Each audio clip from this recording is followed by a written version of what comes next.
ওকে, যারা ফেসবুকে লাইভ দেখছো, যারা জুমে আসছো, তারা একটু জানাও তো সাউন্ডটা ক্লিয়ার কিনা, আমার কথাগুলো শুনতে পাচ্ছ কিনা একটু আমাকে জানাও।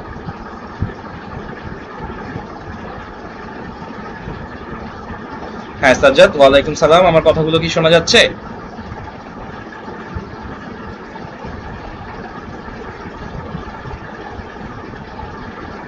ওকে, আচ্ছা আমি ক্লাসে চলে যাব। আমরা আরেকটু অপেক্ষা করি আমাদের পার্টিসিপেন্টদের জন্য।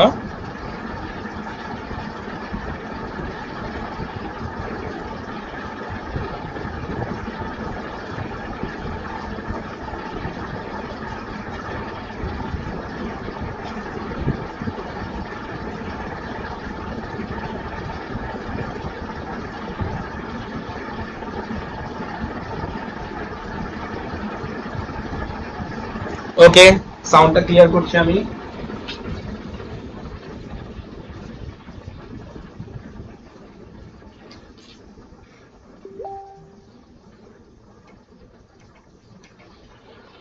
আর যারা ফেসবুকে দেখছো তারা একটু আমাকে জানিও যে এখন সাউন্ডটা ক্লিয়ার শোনা যাচ্ছে কিনা। ওকে, আর যারা জুমে ক্লাস করছো তারাও জানিও যে সাউন্ডে কোনো সমস্যা হচ্ছে কিনা।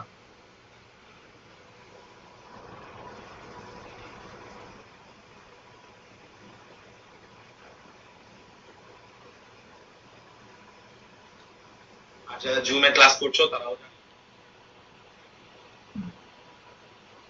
ওকে ঠিক আছে, আজকে আমাদের তাপগতিবিদ্যা শুরু থেকে দ্বিতীয় ক্লাস। ওকে, তাহলে আমি ক্লাসে চলে যাচ্ছি। গত ক্লাসে, আচ্ছা ভিডিওটা ব্লার, এটা একটু পরে ঠিক হয়ে যাবে, এটা একটু সমস্যা হয়। ওকে, ভিডিওটা একটু পরে ঠিক হয়ে যাবে, সামান্য একটু প্রবলেম হয়, একটু পরে ঠিক হয়ে যাবে।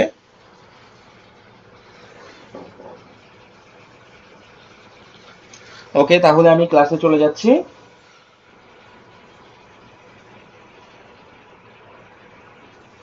ওকে, গতকালকে তাপগতিবিদ্যার যে জায়গা থেকে আমি শুরু করেছিলাম, যতটুকু পর্যন্ত পড়িয়েছিলাম, আর আজকে তারপর থেকে পড়াবো। তো আমি একটা স্লাইডে চলে যাচ্ছি। হ্যাঁ, স্লাইডটা একটু খেয়াল করি।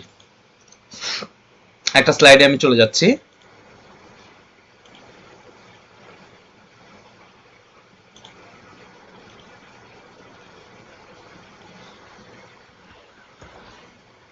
ওকে, আচ্ছা পানির ত্রয়োদবিন্দু থেকে আজকে স্লাইডটা আমি শুরু করব। আচ্ছা, কোনো কারণে যদি তুমি এই ক্লাসটা করতে না পারো বা তোমার যদি নেটের সমস্যা হয়, তাহলে তুমি পরবর্তীতে এটা করে ফেলতে পারবে। এটা আমার ইউটিউব চ্যানেলেও আপলোড হয়ে যাবে এবং তুমি আমার ফেসবুকেও পাবে। তো আমি পানির ত্রয়োদবিন্দু থেকে এখন শুরু করছি। ওকে, পানির ত্রয়োদবিন্দু। আচ্ছা, ওকে, পানির ত্রয়োদবিন্দু এই ব্যাপারটা কি একটু খেয়াল করি। 4.5 মিলিমিটার পারদস্তম্ভ চাপে, তাহলে এটা কিন্তু মোস্ট একটা ইম্পর্টেন্ট ব্যাপার। 4.5 মিলিমিটার পারদস্তম্ভ চাপ। আচ্ছা, চাপের একক কিভাবে মিলিমিটার হয়? আচ্ছা, চাপের একক মিলিমিটার হয় এভাবে যে দূরত্ব চাপ বুঝায়। তোমরা নিশ্চয়ই পড়েছো P equals to H rho G. P equals to H rho জি।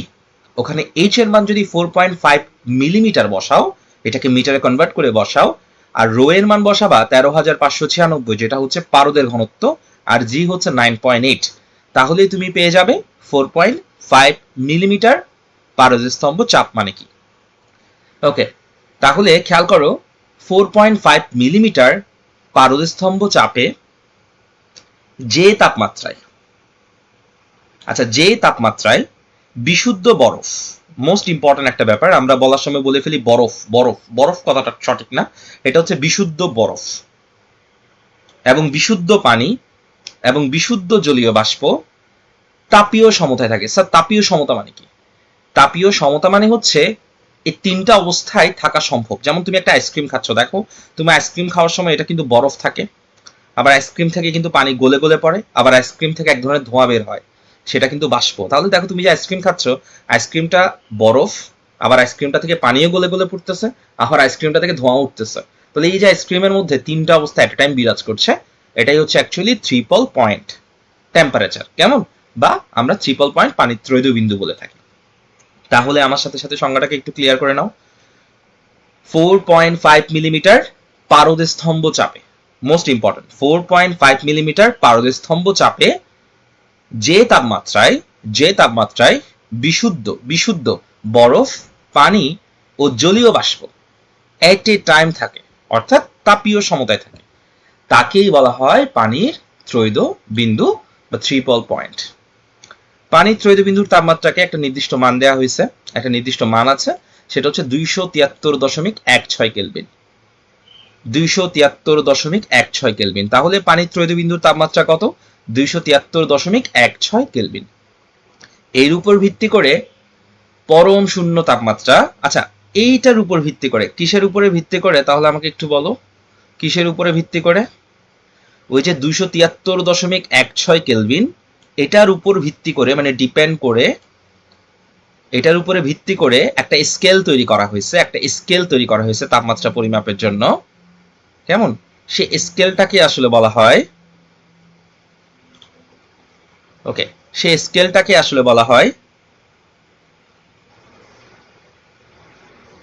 পরম স্কেল, অথবা আমরা একটু খেয়াল করি কেলভিন স্কেলও বলতে পারি। হ্যাঁ, ওকে, আচ্ছা আমি ব্যাপারটা আরেকটু বলে দিচ্ছি, ক্লিয়ার করে দিচ্ছি। পানির ত্রৈধ বিন্দু তাহলে কি? সংজ্ঞাটাতে একটু আসো আমার সাথে। 4.5 মিলিমিটার পারদস্তম্ভ চাপে যে তাপমাত্রায় বরফ, পানি, জলীয় বাষ্প তিনটা অবস্থায় থাকা সম্ভব, তাকে বলা হয় ট্রিপল পয়েন্ট টেম্পারেচার বা পানির ত্রৈধ বিন্দু। এবং এটার মান হচ্ছে 273.16, এবং এটার উপরে ভিত্তি করে পরম শূন্য তাপমাত্রা, বরফ বিন্দু এবং স্টিম বিন্দু ধরা হয়।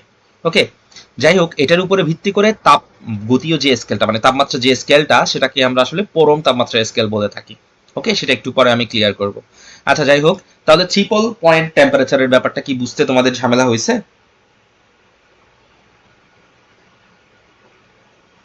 ওকে, আচ্ছা ট্রিপল পয়েন্ট টেম্পারেচার, এরপরে চলে আসি ট্রিপল পয়েন্ট টেম্পারেচারের পরে। ঠিক আছে, তাহলে এটা নোট করে ফেলবে। যদি তোমার নোট করতে সমস্যা হয় বা আমি অনেক দ্রুত চলে যাই, তুমি পরবর্তীতে এগুলা ভিডিও আবার প্রিভিয়াস দেখে দেখে নিজেও নোট করতে পারবে। ঠিক আছে, ওকে, এরপরে চলে আসি, পরীক্ষার একটা প্রশ্ন আসে। ওকে,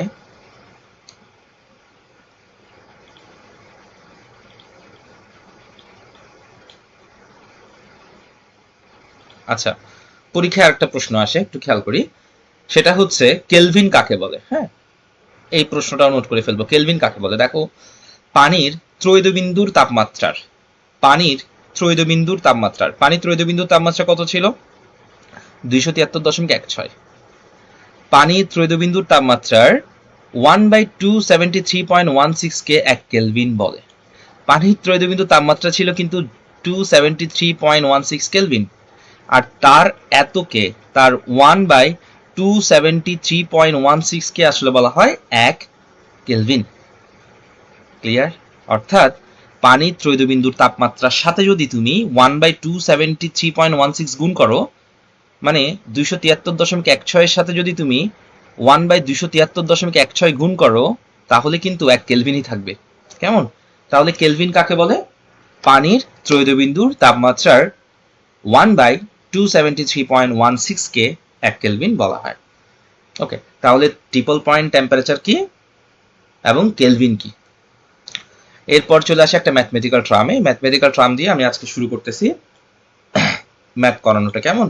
গত ক্লাসে যা বলেছিলাম তোমরা তার উপরে ভিত্তি করে এই ম্যাথটা আমি করাবো। ওকে, একটু দেখি প্রশ্নটা, একটু দেখি। একটি নির্দিষ্ট রোদ থার্মোমিটারের, আচ্ছা রোদ থার্মোমিটার জিনিসটা কি? থার্মোমিটার তোমাকে কি করে? তাপমাত্রা বলে দেয়। আর রোদ থার্মোমিটার মানে হচ্ছে তাপমাত্রা বলার জন্য যদি রোদকে ব্যবহার করি, তাহলে তাকে রোদ থার্মোমিটার বলে। কিভাবে? আমি তোমাকে বলি। ধরো এটা একটা কলম, হ্যাঁ, এটা একটা কলম। এই কলমটার একটা রোদ আছে। তুমি তাপমাত্রা পরিবর্তন করলে এটা রোদটা বৃদ্ধি পায়। তাহলে কতটুকু রোদ বৃদ্ধি পেয়েছে সেটার উপরে ডিপেন্ড করে আমি বলতে পারি কতটুকু তাপমাত্রা তুমি পরিবর্তন করেছো। এটাই হচ্ছে আসলে রোদ থার্মোমিটারের কাজ। অর্থাৎ যে থার্মোমিটার রোদের মাধ্যমে আমাকে বলে দেয় তাপমাত্রা কত, সেটাই হচ্ছে আসলে রোদ থার্মোমিটার। ঠিক আছে, ওকে।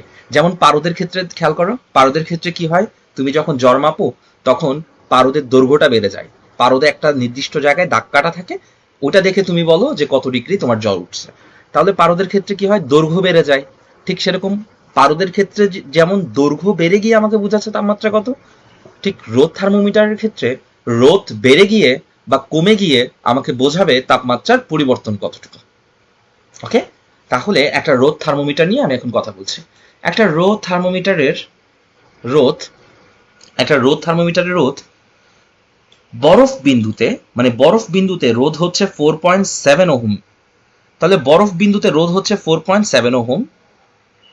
আচ্ছা, আর স্টিম বিন্দুতে রোধ হচ্ছে 8.7 ওহম। তাহলে আসো, একটা রোদ থার্মোমিটার, তার বরফ বিন্দুতে রোধ 4.7 ওহম, আর বাষ্প বিন্দুতে অর্থাৎ স্টিম বিন্দুতে রোধ হচ্ছে 8.7 ওহম। বরফ বিন্দু মানে কি 0 ডিগ্রি।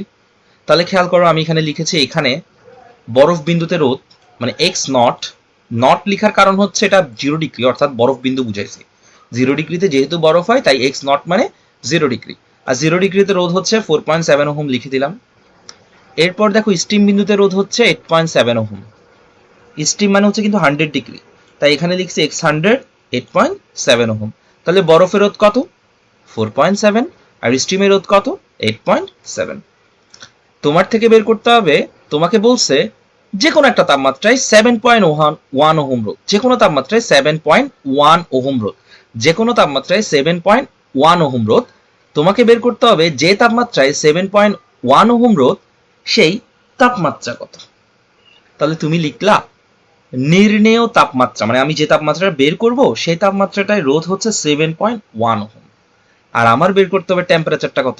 ওকে, তাহলে একটু খেয়াল করো, প্রথমে আমি লিখে ফেলছি বরফ বিন্দুতে রোধ 4.7, এরপরে স্টিম বিন্দুতে রোধ 8.7, এরপরে যে রোধটা আমাকে দিয়েছে 7.1 সেটা লিখে ফেলছি। এরপর ওই রোধটা যে তাপমাত্রায় সেই তাপমাত্রাটা আমি বের করব। তাহলে সূত্রটা একটু খেয়াল করো, থিটা বের করার সিস্টেমটা কি, X theta minus x naught. X থিটাটা কি ছিল, যে রোধটা আমাকে দেয়া ছিল 7.1, আর এক্স নট মানে হচ্ছে বরফ বিন্দু। এরপর এক্স 100 মাইনাস এক্স নট, অর্থাৎ x theta minus x naught divided by steam বিন্দু রোধ মানে বাষ্পবিন্দু রোধ minus x naught into 100 degree Celsius. এইখানে একটা ইম্পর্টেন্ট ব্যাপার বলে রাখি, আজকে আমি এই ম্যাথটা করেছি সেলসিয়াস স্কেলে, সেজন্য আমি এখানে 100 দিয়েছি।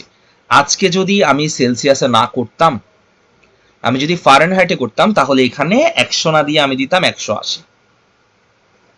সাথে সাথে অনেক কিছু চেঞ্জ হতো। তখন আমি বরফ বিন্দু যেটা দেখতে পাচ্ছ, বরফ বিন্দু যেটা দেখতে পাচ্ছ, এই যে থিটাটা ঠিকঠাক থাকতো, এবং এখানে আমি 100 দিতাম না, তখন আমি দিতাম 180, যেটাকে আমরা মৌলিক ব্যবধান বলে থাকি। কেমন? আচ্ছা, আর যদি কেলভিনে করতাম আমি 100 আনতাম। কেমন?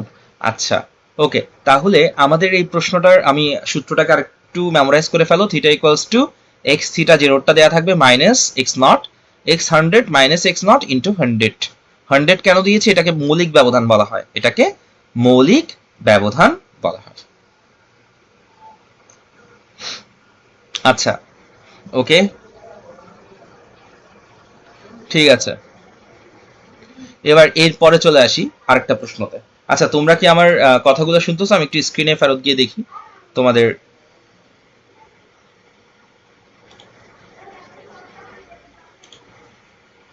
আচ্ছা, তোমাদের বুঝতে কি কোনো ঝামেলা হচ্ছে? আমাকে একটু কমেন্ট করে জানাও।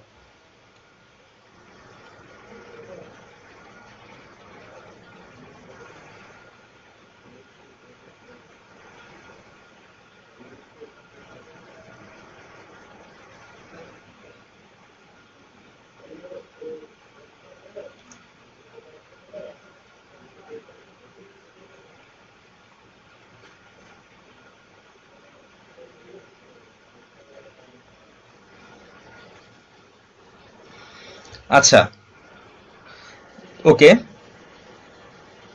আচ্ছা, একটা প্রশ্ন করছে জাহিদ যে 180 কখন হবে। আচ্ছা, ঠিক আছে। হালিম প্রশ্ন করছে, স্যার আমি পড়াটা পাই নাই। আচ্ছা, তুমি রিভাইজ দেখে নিতে হবে, একটু রিভাইজ দেখে নেবে। কেমন? আচ্ছা, ওকে, 180 কখন হবে? হ্যাঁ, ঠিক আছে, আমি এই ব্যাপারটাও এক্সপ্লেইন করে দিচ্ছি, একটু পরে এমনি এক্সপ্লেইন করে দিব। ওকে, ঠিক আছে। ফারেনহাইট স্কেল 180, তো একজন আনসার দিয়ে দিছে, তবে ফারেনহাইট স্কেল একটু চেঞ্জ করতে হবে, কিছু জিনিস চেঞ্জ করতে হবে। ওকে, তো সেলসিয়াস স্কেলে আশা করি করতে পারবো, এটাতে আমাদের কোনো ঝামেলা হবে না। ঠিক আছে, আমি আবারও স্লাইডে চলে যাচ্ছি। ওকে,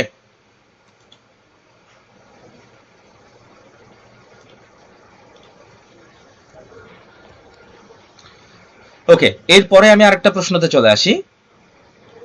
প্রশ্নটা একটু খেয়াল করো। আমাকে প্রশ্ন করা হয়েছে কোন তাপমাত্রায় সেলসিয়াস এবং ফারেনহাইট স্কেলে একই পাঠ দিবে। আচ্ছা, একজনের একটা প্রশ্ন ছিল যে C/5 F-32/9 কেমন ভাবে হয়েছে। ওকে, আচ্ছা, এটা গত ক্লাসে আমি হালকা করে বুঝিয়েছিলাম, আমি আবারও একটু এটা বলে দিচ্ছি। প্রশ্নটা আগে দেখে ফেলো। কোন তাপমাত্রায় সেলসিয়াস এবং ফারেনহাইট একই পাঠ দেবে? কোন তাপমাত্রায় সেলসিয়াস এবং ফারেনহাইট একই পাঠ দেবে, এই ম্যাথটা আমার এখন সলভ করতে হবে। কোন তাপমাত্রায় সেলসিয়াসে যা আনসার আসবে, ফারেনহাইটেও তা আনসার আসবে, অর্থাৎ সেলসিয়াস এবং ফারেনহাইট একই পাঠ দেবে, সেটা আমার বের করতে হবে। কেমন? ঠিক আছে, ওকে, আমি চলে যাচ্ছি বোর্ডে। ঠিক আছে, তোমরা একটু খেয়াল করো। টান দিলাম, ইকুয়ালস টু টান দিলাম। সম্পর্কটা আগে একটু বলছি যাদের বুঝতে সমস্যা হয়েছে। Celsius, Fahrenheit, Kelvin. তাহলে খেয়াল করো, সেলসিয়াস, ফারেনহাইট এবং কেলভিন। আচ্ছা, সেলসিয়াসে চলে আসো প্রথমে। সেলসিয়াস, সেলসিয়াসে বরফ হয় কততে? 0-তে, তাই 0 দিলাম। ফারেনহাইটে বরফ হয় কততে? 32-এ, তাই 32 দিলাম। কেলভিনে বরফ হয় কততে? 273-এ, তাই 273 দিলাম। আশা করি এটা বুঝতে পেরেছো। C-0, F-32, K-273। এবার আসো, সেলসিয়াসে বাষ্প হয় কততে? 100, আর বরফ হয় 0-তে। ফারেনহাইটে বাষ্প হয় কততে? 212 মাইনাস বরফ তো আগে লিখেছি 32, আর কেলভিনে বাষ্প হয় কততে? 373 মাইনাস বরফ তো আগে লিখেছি 273। এবার যখন এটাকে আমি ইকুয়েশন করে লিখবো, তখন এটা হয় C/100 ইকুয়ালস টু, এটা হয় F-32, 212 থেকে 32 গেলে হয় 180। আর এটাকে যখন লিখবো K-273, এটা নিচে থাকে আমাদের 100। ওকে, এবার আমি সবগুলোকে, মানে নিচের সংখ্যাগুলোকে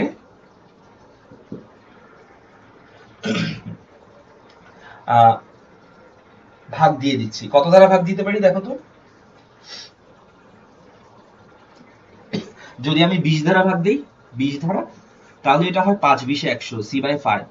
আর এটাকে যদি 20 দ্বারা ভাগ দেই, তাহলে এটা হয় F-32/9 ইকুয়ালস টু, এটাকে যদি 20 দ্বারা ভাগ দেই, তাহলে K-273/5। এটাই হচ্ছে আসলে মূল সম্পর্ক। এটা দিয়েই এই ম্যাথগুলো করতে হয়। তাহলে সম্পর্কটা একটু তুলে ফেলো দ্রুত। যারা গত ক্লাসে এটা বুঝতে পারো নাই, তারা সম্পর্কটা একটু তুলে ফেলো। কারো কোনো প্রশ্ন আছে এটা নিয়ে? থাকলে করতে পারো, আর লেখাগুলো আমাকে একটু জানাও।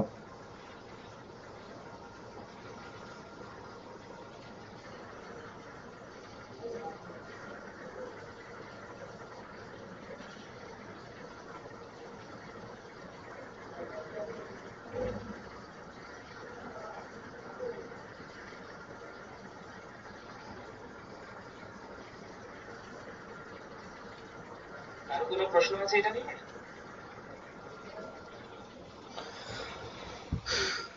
আচ্ছা, লেখা আছে। তো যাদের লেখা নাই তাদের জন্য মূলত আমি এটা দিয়েছি একটু হালকা করে দেখানোর জন্য। ওকে, ঠিক আছে, তাহলে আমি এই সূত্রটা পেয়ে গেছি। এই সূত্রের উপরে, মানে এই শর্তের উপরে আমি অঙ্ক করতে পারবো। আমি এটা সমান এটা ধরে করতে পারবো, এটা সমান এটা ধরেও করতে পারবো, বা এটা সমান এটা ধরে করতে পারবো। এই মুহূর্তে আমি যে ম্যাথটা সলভ করবো, একটু আগে যেটা দেখিয়েছি স্লাইডে, যে সেলসিয়াস এবং ফারেনহাইটে একই তাপমাত্রা দেবে, দ্যাটস ওয়াই সেলসিয়াস এবং ফারেনহাইটকে আমি নিব, অর্থাৎ C/5 equals to F-32/9। এই অংশটুকুকে আমি নিব। আমাকে বলছে কোন তাপমাত্রায় সেলসিয়াসে যা ফারেনহাইটেও তা, কোন তাপমাত্রায় সেলসিয়াসেও যা ফারেনহাইটেও তা।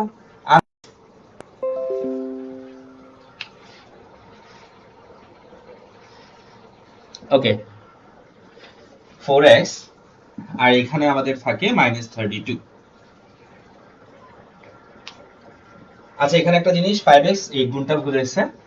5 এর সাথে যখন 32 গুণ করব, 5 দুগুণ হচ্ছে 10, 0 হাতে 1, 3 5 15, 1 16, অর্থাৎ 160। তাহলে এখানে থাকে আমাদের 160।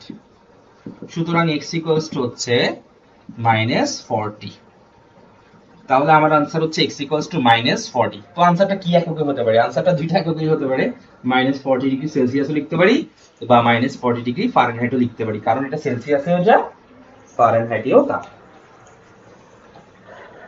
আচ্ছা, কারো কোনো বুঝতে সমস্যা হয়েছে ম্যাথটা আমাকে একটু জানাও তো কমেন্ট করে, তোলা হলেও আমাকে জানাই।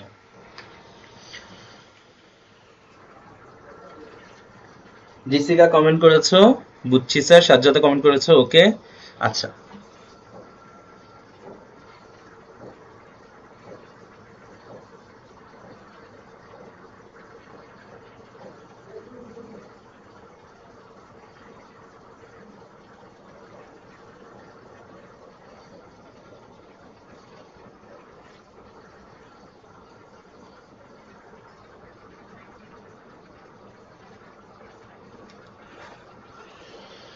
ওকে।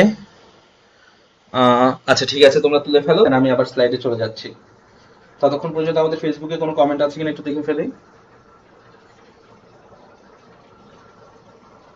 একেএম জুবায়েত, একেএম জুবায়েত, সাউন্ড এখন আশা করি ক্লিয়ার হয়েছে। হাই, কি অবস্থা? ভালো? হ্যাঁ, বাসায় ক্লাস নেওয়া হচ্ছে। ঠিক আছে, ওকে। তাহলে আমরা চলে যাই নেক্সট স্লাইডে, এর পরের প্যাটার্নে, কেমন? ওকে, ঠিক আছে, আমরা এর পরের স্লাইডে চলে যাচ্ছি।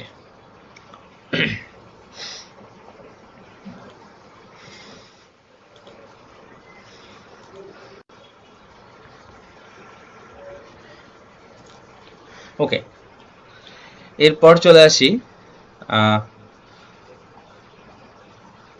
আচ্ছা, তাপগতিবিদ্যার প্রথম সূত্র থেকে শুরু করতেছি। তাপগতিবিদ্যার প্রথম সূত্র আজকে এক্সপ্লেইন করব। হ্যাঁ,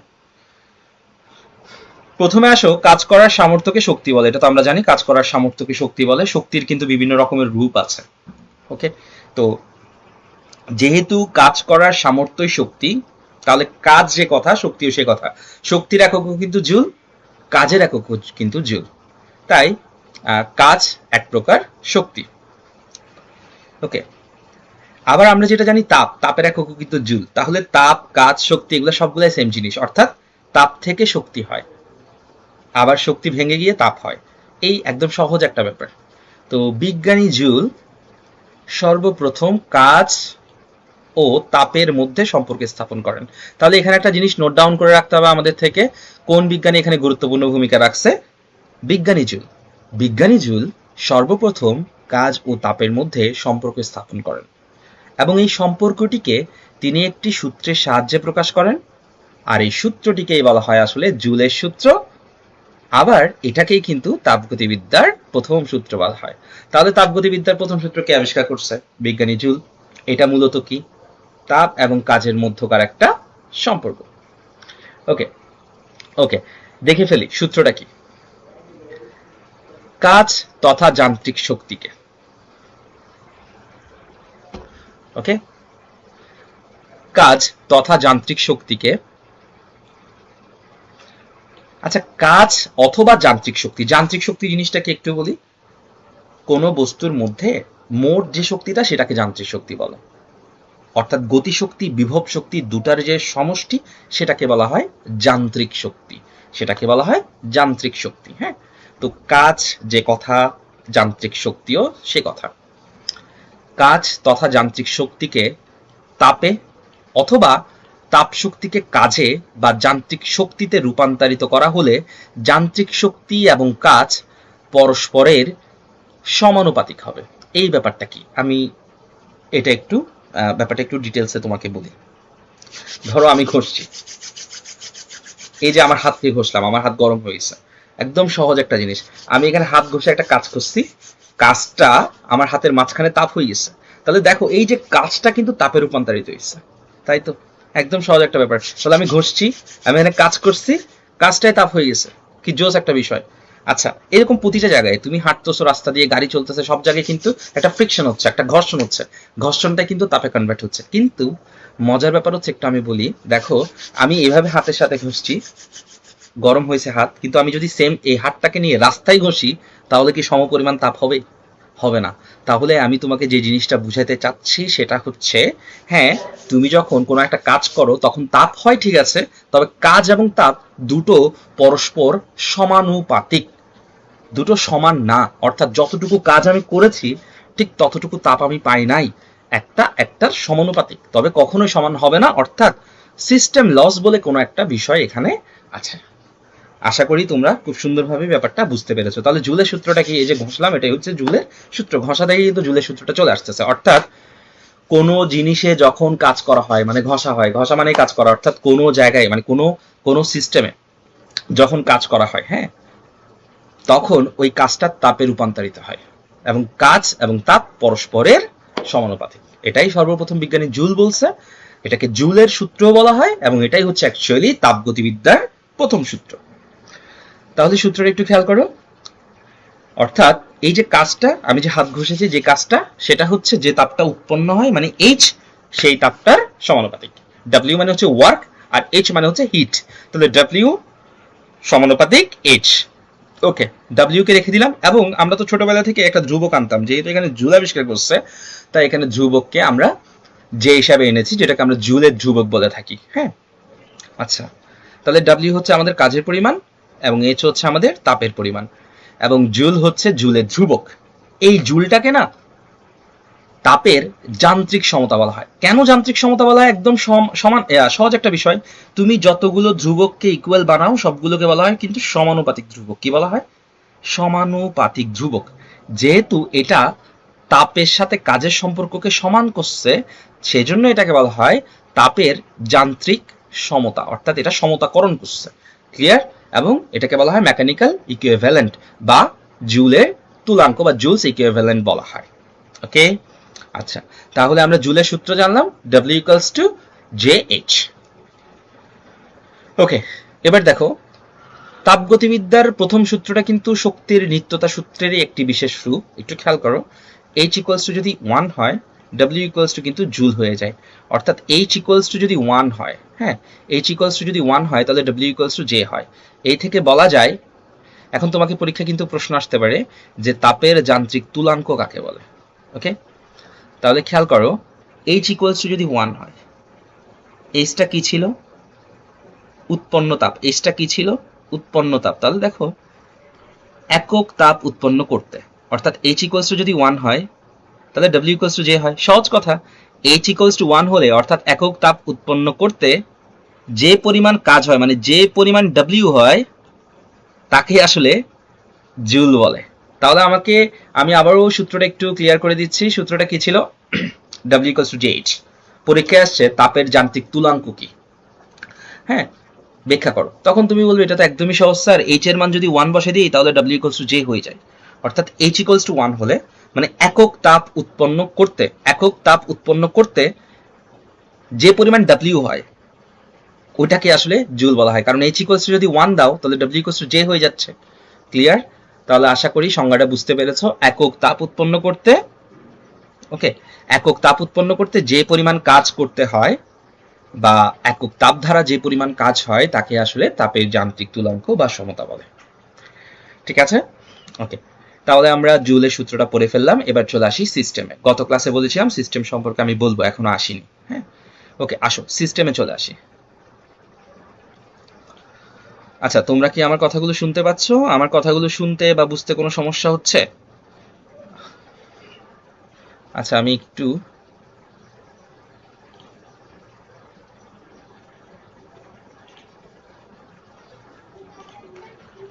আচ্ছা, আমার কথাগুলো কি বুঝতে পারতেছো? বুঝতে কোনো সমস্যা হচ্ছে? ওকে না স্যার, ঠিক আছে, ভেরি গুড। আমি আসলে একটু পরপর আসি দেখতেছি কেমন। আমি আবারও স্লাইডে চলে যাবো। আচ্ছা শোনো, এর মধ্যে যদি, আচ্ছা আমি একটু ফেসবুকে দেখে আসি কারো কোনো কোনো প্রশ্ন বা কমেন্ট আছে কিনা। ওকে, আচ্ছা যেটা বলছিলাম, হ্যাঁ, এগুলো ফেসবুকে সবগুলোই থেকে যাবে ভিডিওটা। তুমি কোনো জিনিস মিস হয়ে গেলে সেগুলো আবার ওখান থেকে দেখে ফেলতে পারবে। আচ্ছা, আচ্ছা ঠিক আছে, তোমরা আশা করি আমাকে শুনতে পাচ্ছ। আমি আবারও স্লাইডে চলে যাচ্ছি। আচ্ছা, স্লাইডে যাওয়ার আগে একটা কথা বলি, যদি মিটিং থেকে ওকে কিছুক্ষণ পরে আমি বলছি, ঠিক আছে? ওকে, আমি আবারও স্লাইডে চলে যাচ্ছি।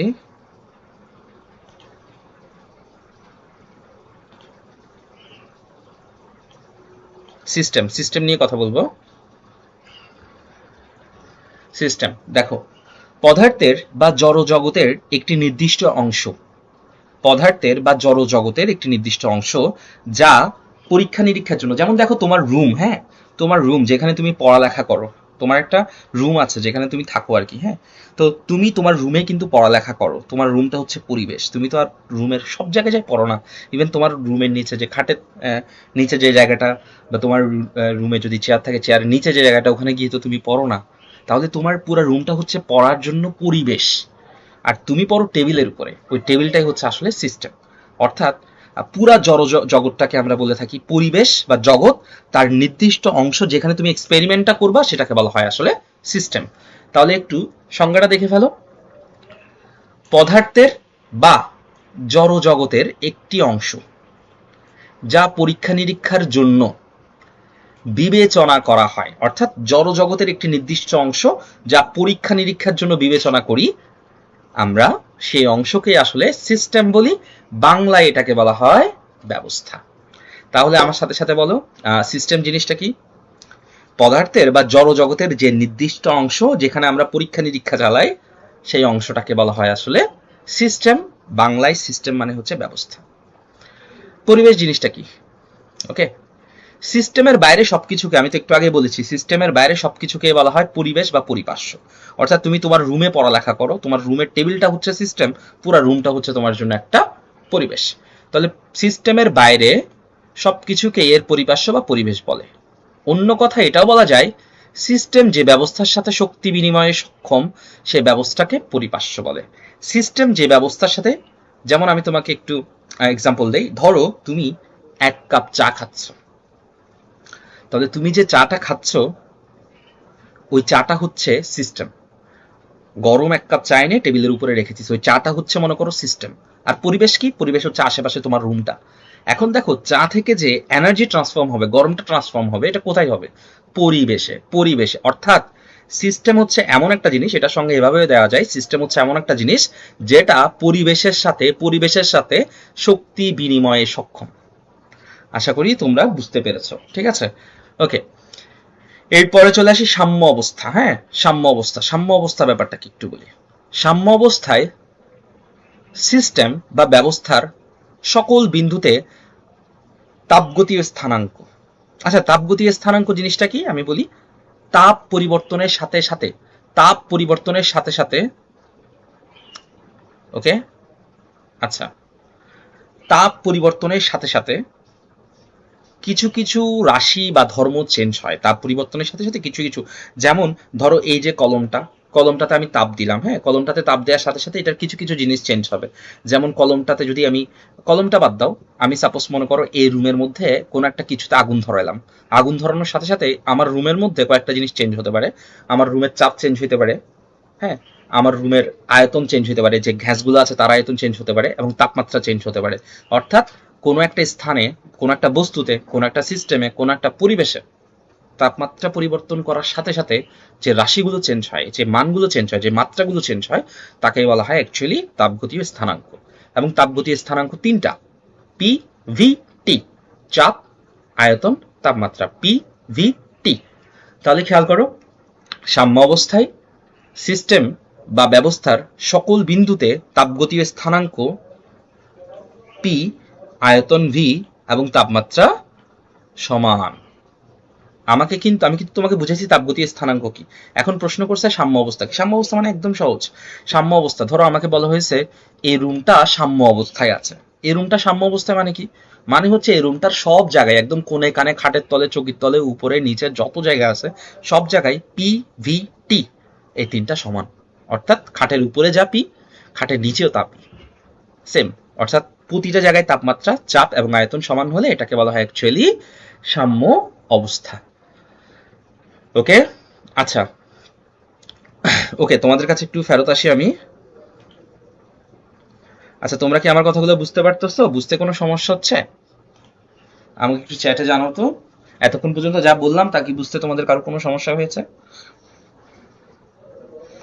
আচ্ছা, থ্যাংক ইউ, আশা করি বুঝতে পেরেছো।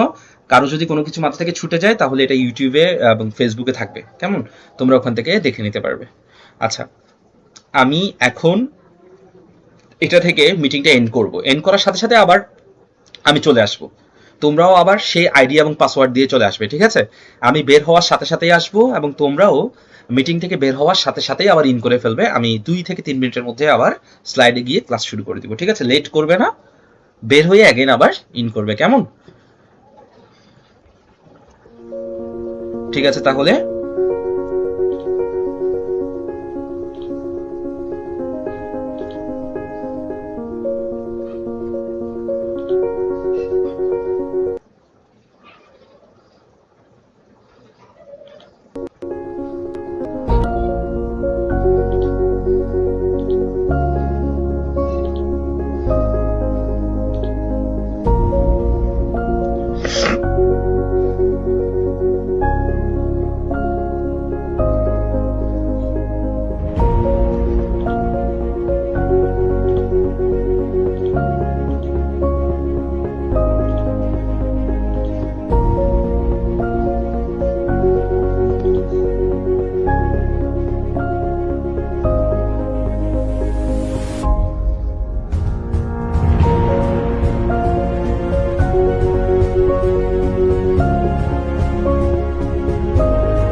ঠিক আছে, আমি আরেকটু অপেক্ষা করি।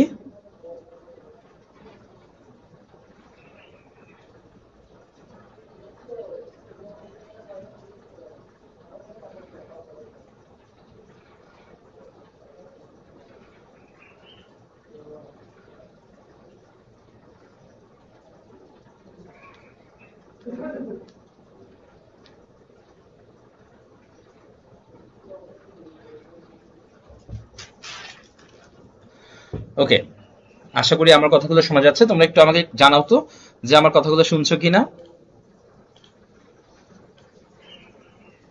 আমার কথাগুলো শুনতে সমস্যা হচ্ছে কিনা একটু আমাকে জানাও। ওকে, ঠিক আছে, মোটামুটি ভাবে আমি সবাইকে পেয়ে গেছি। আমি আবারও ক্লাসে চলে যাচ্ছি।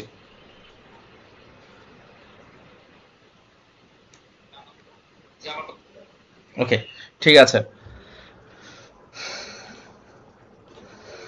ওকে, আচ্ছা ঠিক আছে, তাহলে আমি আবার ক্লাসে চলে যাচ্ছি। ঠিক আছে, ওকে, আমি শেয়ার স্ক্রিনে চলে যাচ্ছি।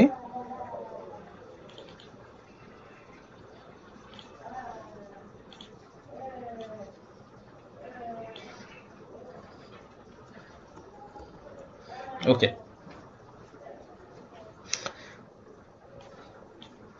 দেখি, সাম্য অবস্থা পর্যন্ত পড়েছিলাম, এর পরের টপিকে চলে আসি। ব্যবস্থা বা সিস্টেমের অবস্থা। ওকে, জাস্ট এ মিনিট।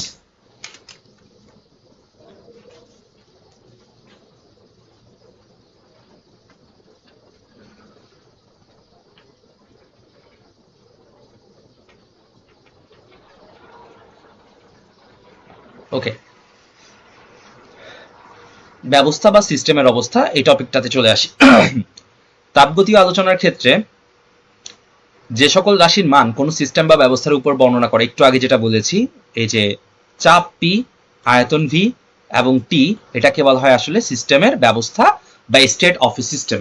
অর্থাৎ তোমাকে যদি প্রশ্ন করা হয় তাপগতীয় রাশি কি, সেম আনসার।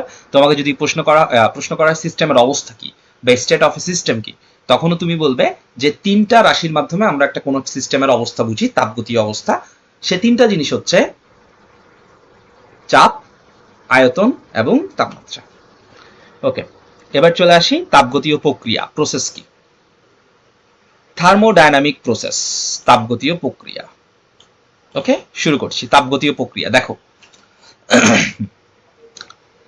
কোন সিস্টেম বা ব্যবস্থার পরিবর্তনের কারণে তিনটা রাশি যদি চেঞ্জ হয়, মানে কোন একটা জায়গায় যদি আমি তাপমাত্রার পরিবর্তন ঘটাই, যদি তিনটা রাশি চেঞ্জ হয়, যেমন পি চেঞ্জ হয়, ভি চেঞ্জ হয় এবং টি চেঞ্জ হয়, এই তিনটা রাশির মান যদি চেঞ্জ হয়, তাহলে সেগুলাকে আমরা বলে থাকি তাপগতীয় প্রক্রিয়া বা থার্মোডাইনামিক প্রসেস। থার্মোডাইনামিক প্রসেস, এই থার্মোডাইনামিক প্রসেস হচ্ছে আবার তিন ধরনের। There are three kinds of thermodynamic process. First of all, open system and close system and isolated system. এই তিনটা এক্সাম্পল দিয়ে আমি ব্যাখ্যা করছি, ঠিক আছে? চলে আসি। সিস্টেম তিন ধরনের হয়। ওকে, আচ্ছা, প্রথম হচ্ছে উন্মুক্ত সিস্টেম, আরেকটা হচ্ছে বদ্ধ সিস্টেম, এবং আরেকটা হচ্ছে বিচ্ছিন্ন সিস্টেম। চলে আসি উন্মুক্ত সিস্টেম বা ওপেন সিস্টেম জিনিসটা কি। যে সিস্টেম পরিপার্শ্ব বা পরিবেশের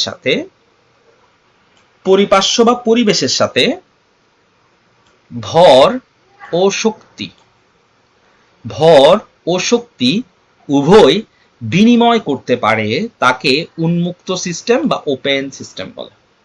কিরকম স্যার এটা আমি বলি। ধরো তুমি 1 কাপ গরম চা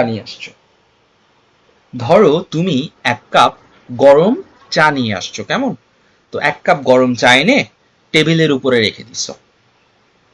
ওকে, এবার এই গরম চাটা থেকে আস্তে আস্তে তাপ ট্রান্সফার হবে। কোথায় ট্রান্সফার হবে? পরিবেশে ট্রান্সফার হবে। ওকে, তো তোমাকে কিন্তু এখানে একটা কথা বলছে, ভর এবং শক্তি উভয় বিনিময় হবে। আমি তোমাকে এবার জিনিসটা বোঝাচ্ছি। আচ্ছা, তুমি 1 কাপ গরম চা এনে টেবিলের উপর রেখে দিছো। তাহলে দেখো এখান থেকে, এই যে তোমার গরম চাটা থেকে আস্তে আস্তে তাপ বাইরে চলে যাচ্ছে না? ইয়েস স্যার, যাচ্ছে। এবং তাপ কিন্তু এক প্রকার শক্তি। তাহলে তোমার এই গরম চাটা কিন্তু তাপ শক্তি অর্থাৎ তাপকে ট্রান্সফার করতেছে। আচ্ছা, জাস্ট আ মিনিট, আমি আবারও আসতেছি, একটু দেখি আমার কি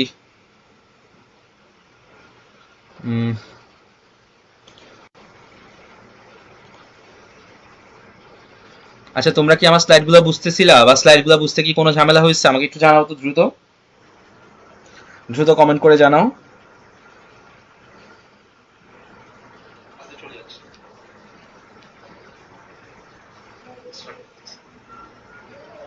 দ্রুত কমেন্ট করে জানাও।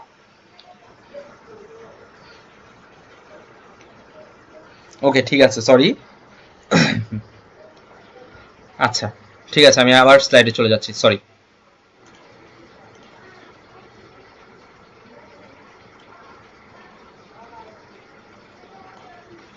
আচ্ছা,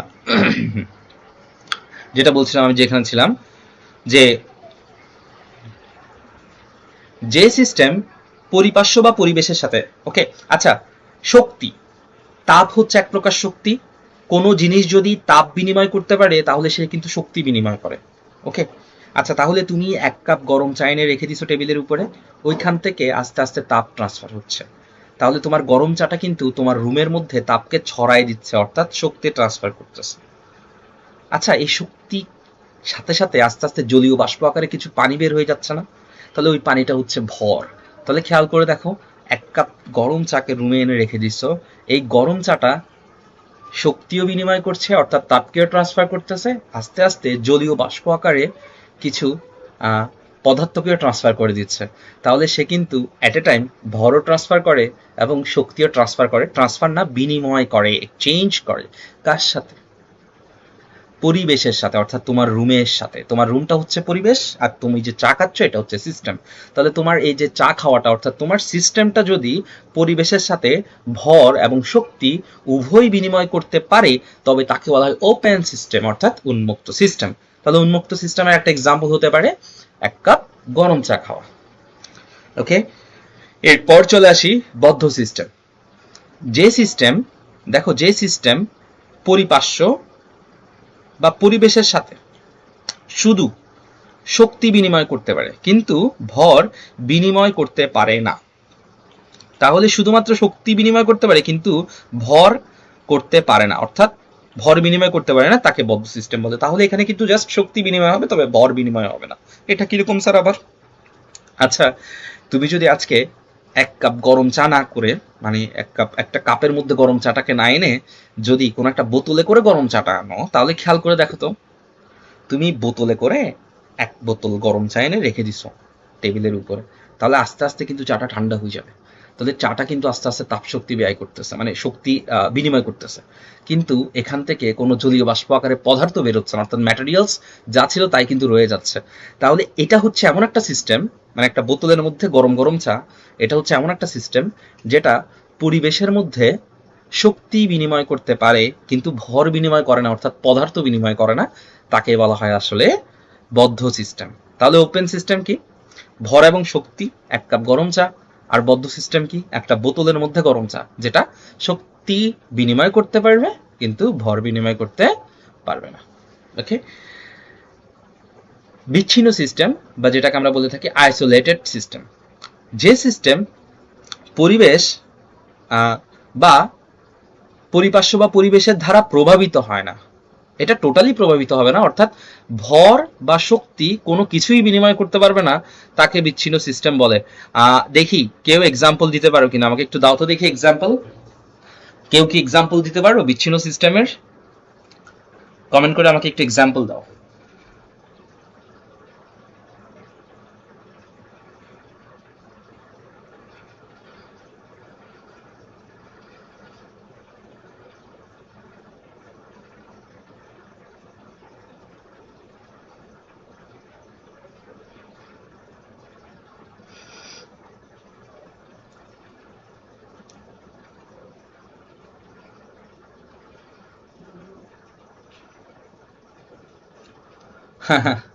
এখানে এক্সাম্পল দিছে, আকিফা এক্সাম্পল দিছে রেফ্রিজারেটর, ফাহমিদা এক্সাম্পল দিছে ফ্রিজ।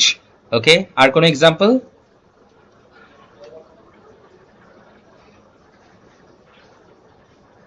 ওপ্পো F5 বলছো যে কাপড় আয়রন করলে। হ্যাঁ, কাপড় আয়রন করলে আসলে ব্যাপারটা বুঝি নাই, তোমার কথাটা বুঝি নাই।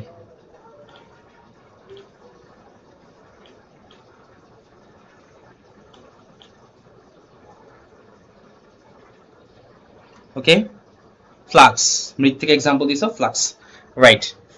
ওকে, এইগুলো হচ্ছে আমাদের এক্সাম্পল, অর্থাৎ আমরা রেফ্রিজারেটর বলি, আমরা ফ্রিজ বলি অথবা ফ্লাক্স বলি, যেটাই বলি না কেন, এখান থেকে কিন্তু ভরও বিনিময় করতে পারবে না এবং শক্তিও বিনিময় করতে পারবে না, তাকে বলা হয় বিচ্ছিন্ন সিস্টেম। তাহলে there are three kinds of system: first open system, second closed system, and third isolated system. তাহলে ওপেন সিস্টেমটা কি? ভর এবং শক্তি দুটোই বিনিময় করতে পারে। ক্লোজ সিস্টেমটা কি? ভর পারে না, শুধুমাত্র শক্তি বিনিময় করতে পারে। বিচ্ছিন্ন কি? ভর এবং শক্তি কোনোটাই পারে না। তাহলে সিস্টেম হচ্ছে তিন ধরনের। ওকে, এবার চলে আসি ইন্টারনাল এনার্জি বা অভ্যন্তরীণ শক্তি। প্রত্যেক সিস্টেমের মধ্যে, মানে প্রত্যেক সিস্টেমের মধ্যে ওকে, প্রত্যেক সিস্টেমের মধ্যে কিছু শক্তি অন্তর্নিহিত থাকে বা সুপ্ত অবস্থায় থাকে, যা কাজ সম্পাদন করতে পারে এবং অন্য শক্তিতে রূপান্তরিত হতে পারে সিস্টেমে। আচ্ছা, ওকে, তাকে কিন্তু অভ্যন্তরীণ শক্তি বলা হয়। তাহলে প্রশ্ন আসতে পারে অভ্যন্তরীণ শক্তি ব্যাপারটা কি? ওকে, আমি তোমাকে একটু বলি, হ্যাঁ, অভ্যন্তরীণ শক্তি ব্যাপার সম্পর্কে একটু বলি। আচ্ছা, ধরো একটা গ্যাসের সিলিন্ডার রেখে দেওয়া হয়েছে, এটাতে কেউ লাথিও মারে নাই, অর্থাৎ এটাতে কেউ আঘাত করে নাই, কিন্তু অটোমেটিক্যালি কোনো এক অজানা কারণে এই সিলিন্ডারটা বিস্ফোরিত হয়ে গেছে। তাহলে তোমাকে যদি বলি সিলিন্ডারটাকে তো লাথিও মারলাম না, আঘাতও করি নাই, কিছুই করি নাই, সিলিন্ডারটা কিভাবে বিস্ফোরিত হয়েছে, তাহলে তুমি আমাকে ব্যাখ্যা কি দিবে? একদম সহজ ব্যাখ্যা, স্যার সিলিন্ডারটার ভেতরে গ্যাস ছিল, গ্যাসের অণুগুলো না এদিক এদিক ছোটাছুটি করতেছিল, এবং ছোটাছুটি করার কারণে তাদের মধ্যে একটা শক্তি কাজ করে। কেমন? ওই সিলিন্ডারটা একটা হোটেলের পাশে রাখা ছিল, হোটেলে তাপ রান্না হচ্ছে, ওই তাপটা গিয়ে সিলিন্ডারের বডিতে লাগতেছে, আস্তে আস্তে সিলিন্ডারের ভেতরের গ্যাসের অণুগুলো ছোটাছুটি আরো বেড়ে যাচ্ছে, কারণ আমরা জানি গ্যাসের অণুসমূহ ছোটাছুটি মানে তাপমাত্রা পরিবর্তনের কারণে, অর্থাৎ তাপ প্রয়োগ করলে গ্যাসের অণুসমূহের ছোটাছুটি কিন্তু বাড়তে থাকে, যার কারণে সিলিন্ডারের ভেতরে থাকা গ্যাসগুলো ছোটাছুটি আরো বেড়ে গেছে এবং একটা সময় সিলিন্ডারটা কিন্তু বিস্ফোরিত হয়ে গেছে। তাহলে তোমাকে যদি প্রশ্ন করা হয় যে বিস্ফোরিত কিভাবে হয়েছে, তুমি বলবে স্যার ওই যে গ্যাসগুলো ছোটাছুটি আরো বেড়ে গেছে, কারণ হোটেলওয়ালার পাশে ছিল এই সিলিন্ডারটা, যার কারণে ওখান থেকে তাপ লাগছে এবং এটা ছোটাছুটি করতে যায়, এটা ব্লাস্ট হয়ে গেছে। একদম সহজ একটা বিষয়। এই যে সহজ বিষয়, এটাই হচ্ছে আসলে ইন্টারনাল এনার্জি। তাহলে এই যে ব্লাস্ট হয়ে গেছে, সে নিজে নিজে যে ব্লাস্ট হয়েছে নিজের ভেতরকার শক্তি দিয়ে, সেটাই হচ্ছে আসলে ইন্টারনাল এনার্জি। তাহলে আমাকে যদি বলা হয় অভ্যন্তরীণ শক্তি কি, আমি বলবো প্রতিটা সিস্টেমের মধ্যে একটা শক্তি থাকে তার ভেতরে জমা, যেটা সুপ্ত অবস্থায় থাকে, সেটা পরবর্তীতে কাজ সম্পাদন করতে পারে, এটাকে বলা হয় আসলে ইন্টারনাল এনার্জি। যেমন আমি তোমাকে আরেকটা এক্সাম্পল দিই, যেমন দেখো এই কলমটা রেখে দিছি, কত সুন্দর কলমটা আমার হাতের উপরে বসে আছে, কিন্তু আমি যদি একটু গ্যাসকে আমার হাতের উপরে রাখতে বলি, এটা কি কখনো পসিবল? Is it possible? কখনোই না, কারণ গ্যাস উড়ে চলে যাবে। ওইটাই আমি আসলে বলতে চাচ্ছি। এই যে কলমটা হাতে রেখে দিছি, কারণ এর মধ্যে ইন্টারনাল এনার্জি নাই বর্তমানে। এর মধ্যে বিভব আছে বা গতি আছে, বিভব আছে হাতের উপরে, এর মধ্যে ইন্টারনাল কোনো এনার্জি নাই। কিন্তু গ্যাসের মধ্যে ইন্টারনাল এনার্জি থাকে। তুমি যদি একটা বেলুনকে রেখে দাও, তাহলে একটা ফুটা করে দাও, বেলুনটা ব্লাস্ট হবে, অটোমেটিক্যালি ব্লাস্ট হবে। ওই ছোট ছিদ্র দিয়ে সব গ্যাস বের হয়ে যেতে চাইবে। তাহলে এই যে গ্যাস যেখানে পায় সেখান দিয়ে লিক হয়ে যাওয়া, মানে বের হয়ে যাওয়া, কারণ গ্যাসের মধ্যে ভেতরে অটোমেটিক্যালি একটা এনার্জি থাকে, যে এনার্জিটা আমাকে কাজ করে দেয়। এটাই হচ্ছে আসলে ইন্টারনাল এনার্জি। তাহলে আমাকে যদি প্রশ্ন করা হয় অভ্যন্তরীণ শক্তিকে, আমি বলবো প্রত্যেক সিস্টেমের মধ্যে শক্তি অন্তর্নিহিত অথবা সুপ্ত অবস্থায় থাকে। সুপ্ত মানে হচ্ছে ঘুমন্ত, কেমন? সুপ্ত অবস্থায় থাকে, যা কাজ সম্পাদন করতে পারে, অথবা এটা কিন্তু অন্য শক্তিতে রূপান্তরিত হতে পারে, এবং এটাকে বলা হয় অ্যাকচুয়ালি অভ্যন্তরীণ শক্তি। সিস্টেমে যদি আমি তাপ প্রয়োগ করি, তাহলে একটু আগে কিন্তু তোমাকে এটা আমি বলেছি যে দেখো, সিস্টেমে যদি তাপ প্রয়োগ করি, হ্যাঁ, সিস্টেমে তাপ প্রয়োগ করলে এই অভ্যন্তরীণ শক্তি বৃদ্ধি পায়। আর সিস্টেমকে যদি আমি ঠান্ডা করে ফেলি, তাহলে এই অভ্যন্তরীণ শক্তি হ্রাস পায়। একদম সহজ। একটা বেলুন নিছো, বেলুনের মধ্যে গ্যাস আছে, গ্যাসের অভ্যন্তরীণ শক্তি অনেক বেশি। তুমি যদি বেলুনকে আরো গরম করো, তাহলে বেলুনটা ফেটে যাবে, কারণ অভ্যন্তরীণ শক্তি আরো বেড়ে যাবে। কিন্তু বেলুনটাকে যদি ওটা না করে, মানে গরম না করে ঠান্ডা করতে থাকো, তাহলে আস্তে আস্তে গ্যাসগুলো কি হয়ে যাবে, আস্তে আস্তে অভ্যন্তরীণ শক্তি হ্রাস পাবে এবং গ্যাসগুলো লোকালাইজড হওয়া শুরু করবে। ক্লিয়ার? তাহলে আমি বুঝলাম যে প্রত্যেকটা সিস্টেমের মধ্যে একটা করে শক্তি থাকে, যেটা অটোমেটিক্যালি আমাকে কাজ করে দেয়, বা সুপ্ত অবস্থায় থাকে, ঘুমন্ত অবস্থায় থাকে, সেটাকে বলা হয় ইন্টারনাল এনার্জি। আর যদি সিস্টেমে তাপ প্রয়োগ করি, তাহলে ইন্টারনাল এনার্জি বেড়ে যায়। আর যদি সিস্টেমকে তাপমাত্রা কমে ফেলি, তাহলে ইন্টারনাল এনার্জি কমে যায়। ওকে, তাহলে আমি তাপগতিবিদ্যার শূন্যতম মানে সূত্র এবং এই আজকের পার্ট এতটুকুর মধ্যে আমি আসলে শেষ করতেছি। আমাদের প্রায় নামাজের টাইম হয়ে গেছে। তো আজকের ক্লাসে বুঝতে কারো কোনো সমস্যা হয়েছে কিনা আমাকে একটু কমেন্ট করে জানাও। হ্যাঁ, আচ্ছা, এটা একবার অলরেডি চ্যাপ্টারটা হয়েছে, এটা হচ্ছে সেকেন্ড টাইম রিভাইজ দেওয়া এবং আরো ক্লিয়ার হয়ে যাবে। আশা করি আমি প্রতিটা জিনিস খুবই ভালোভাবে ব্যাখ্যা করার চেষ্টা করতেছি, জানি না কতটুকু করতে পারতেছি। আমি চেষ্টা করতেছি তোমাদের ভেতরে বেসিক কোনো প্রবলেম যেন না থাকে, অর্থাৎ যেন ভালোভাবেই ব্যাপারগুলো ক্লিয়ার হয়ে যায়। আচ্ছা, আজকে যে ক্লাসটা করালাম, সেই ক্লাসটা যদি সুন্দর করে আজকের পড়াগুলো নোট করে ফেলতে পারো, নোট করে যদি আমাকে দেখাও, তাহলে এটাই হচ্ছে আমি আমার যে শ্রমটা করেছি আজকে তোমাদের জন্য, তার উপযুক্ত একটা মূল্য পাবো। তোমরা এই যে কাজগুলো আমি করিয়েছি, আজকে করে দিয়েছি, সে কাজগুলো করে আমাকে একটু কষ্ট করে আমার হোয়াটসঅ্যাপ অথবা ফেসবুকের মধ্যে, মানে যেভাবে আমার সাথে যোগাযোগ করা যায়, আমাকে একটু কাজগুলো করে দেখাই। তাহলে অবশ্যই আমি মন থেকে একটা শান্তি পাবো। ঠিক আছে? আচ্ছা, সে পর্যন্ত তোমরা অবশ্যই ভালো থাকবে আর বেশি বেশি করে দোয়া করবে। আগামীকালকে আমাদের কোনো ক্লাস হবে না, এবং পরশুদিন আমি ক্লাসের সময়টা তোমাদেরকে জানিয়ে দেব। ওকে? হ্যাঁ, ইউটিউবে অবশ্যই আপলোড হয়ে যাবে, আর আমার ফেসবুক প্রোফাইলে কিন্তু থাকবে। ওকে, ওয়ালাইকুম সালাম। তোমরা সে পর্যন্ত ভালো থেকো, দোয়া করো।